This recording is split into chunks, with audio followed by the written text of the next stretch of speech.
अच्छा, अब जरा बात कर लेंगे कुछ क्योंकि मामला लिटिगेशन में भी जाते हैं। फिर अभी हाल ही में ड्रग कोर्ट की एक फैसला जो है वो पाकिस्तान के एक बड़े मारूफ इंटरनेशनल ब्रांड के ऊपर, कंपनी के ऊपर था। उसकी मैनेजमेंट जो है उसको उन्होंने आपके जेल में भी भेजा और साथ ही साथ हैवी फाइन जो है वो भी किया। इस मामले को किस तरह से देखा जा रहा है? आप जो फार्मा कंपनीज हैं वो किस तरह से देख रही हैं?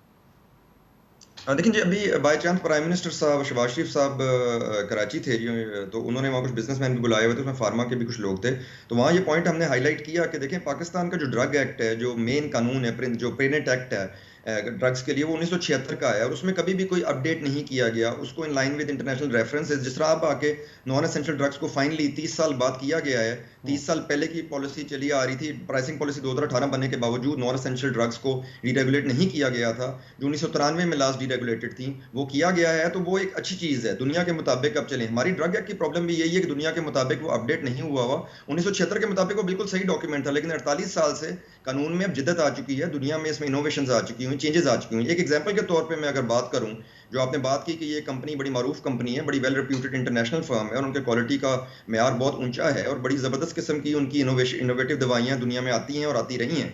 अब उसमें एफडीए फॉर एग्जांपल, जो food and drug administration of USA है, जिसको आप समझ लें, अगर हम आम जुबान में करें तो उसको हम रेगुलेशन, फार्मा रेगुलेशन का माई बाप माना जाता है दुनिया में। तो उन्होंने वो क्या करते हैं ऐसी केस में जब आउट ऑफ स्पेसिफिकेशन दवाई आए, अब दुनिया में देखें सब स्टैंडर्ड का वर्ड खत्म हो चुका है, दुनिया में word out of specification use होता है। फॉर एग्जांपल अब हमारे ड्रग एक्ट में भी इवन देख लें तो जहां सब स्टैंडर्ड की डेफिनेशन दी हुई है, it says a drug which is not of the specification.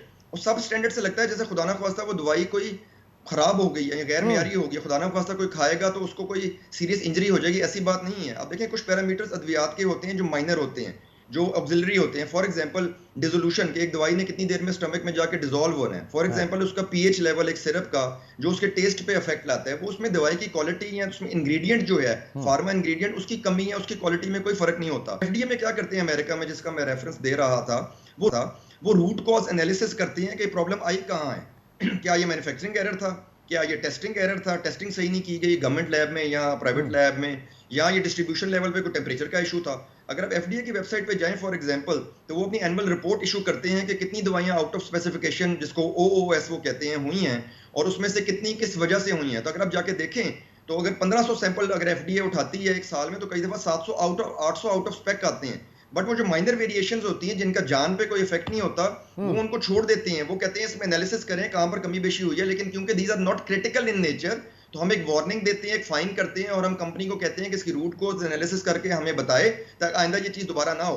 Yes, खुदा ना ख्वास्ता स्पूरियस अगर ड्रग हो जाए, स्पूरियस का मतलब है कि उसमें जो फार्मा इंग्रेडिएंट है वो अपनी मिकदार के मुताबिक नहीं है या एग्जिस्ट ही नहीं करता, उस केस में पूरी दुनिया सख्ती करती है। खुदा ना ख्वास्ता काउंटरफीट जाली अद्वियात हैं, उसमें पूरी दुनिया सख्ती करती है।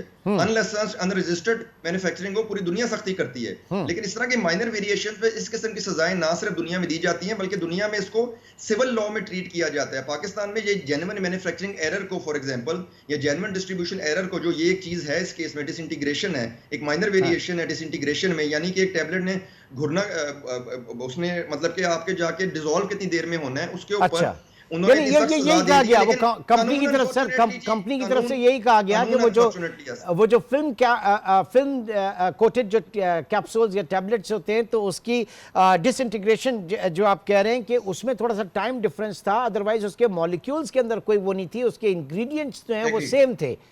तो इसमें इस तरह की सजा जो है इसको बहुत सख्त माना गया, ये आप कह रहे हैं? ये जी दुनिया में जी एग्जैक्टली जी, दुनिया में देखिए इस किस्म के जो जेन्युइन माइनर मैन्युफैक्चरिंग एरर्स होते हैं, जो वेरिएशंस होती हैं एक्सीपिएंट्स की बेस पे, या जिसमें दवाई की जो एक्चुअल इंग्रेडिएंट है फार्मा, उसका कोई इशू नहीं है, वो बिल्कुल ठीक है, दवाई का खुदा ना ख्वास्ता नुकसान कोई नहीं है, तो उस केस में वो वार्निंग्स और इन्वेस्टिगेशंस करके उस रूट कॉज को एड्रेस करते हैं कि इसकी वजह कहाँ हुई थी ताकि आइंदा ना हो। उसमें खुदा ना ख्वास्ता इसमें क्रिमिनल इंटेंट किसी की नहीं होती। कोई कंपनी इतनी बड़ी, इतनी नामवर कंपनी, दुनिया की कंपनी, क्या जो पब्लिक लिमिटेड भी है, क्या वो चाहेगी कि खुदा ना ख्वास्ता उसमें क्रिमिनल एलिगेशंस लगे? अनफॉर्चुनेटली हमारा ड्रग एक्ट ये कहता है कि हर किस्म की वेरिएशन इन क्वालिटी, चाहे वो छोटी है चाहे वो गैर ज़रूरी है, चाहे वो ज़रूरी है और जानलेवा हो, उस सारों पे ड्रग कोर्ट में भेज दिया जाए और ड्रग कोर्ट में क्रिमिनल लिटिगेशन की जाए, चाहे वो क्रिमिनल इंटेंट की चीज़ हो या ना हो। अगेन क्यों है ऐसे कि ये 1976 का कानून है। 1976 में दुनिया फ़र्क तरीके से चल रही थी। अब ठीक दुनिया है। में मेथड्स ऑफ टेस्टिंग, मेथड्स अच्छा, ऑफ अब एवैल्यूएशन चेंज अगर हो चुके हैं। सर, अब अगर आपके ड्रैफ्ट के लोग ये कहें कि जनाब लोग जो है अगर उनको मार्केट में दवाई नहीं मिल रही, वो कंपनियों से बराह रास्त जाके बात करें, ऐसा पॉसिबल है? और नहीं जी, ऐसा तो देखें पॉसिबल नहीं है। नंबर वन, कंपनीज के अपने देखें, खुदा ना ख्वास्ता कोई भी कंपनी, जो मैं पहले भी कई दफ़ा बात कह चुका हूँ, जो खुदा ना ख्वास्ता कोई भी कंपनी क्यों चाहेगी कि उसका एक ब्रांड जो इतने सालों की मेहनत से लोगों को पता लग गया कि क्वालिटी की दवाई है और वो एकदम उसको बनाना बंद कर दे, वो कैसे चाहेगी? वो कभी भी ये नहीं चाहेगी। वो सिर्फ उसी सूरत में ये होगा कि खुदा ना ख्वास्ता उसमें उसको इतना फाइनेंशियल लॉस हो रहा है कि वो अब बना ही नहीं सकती उस दवाई को।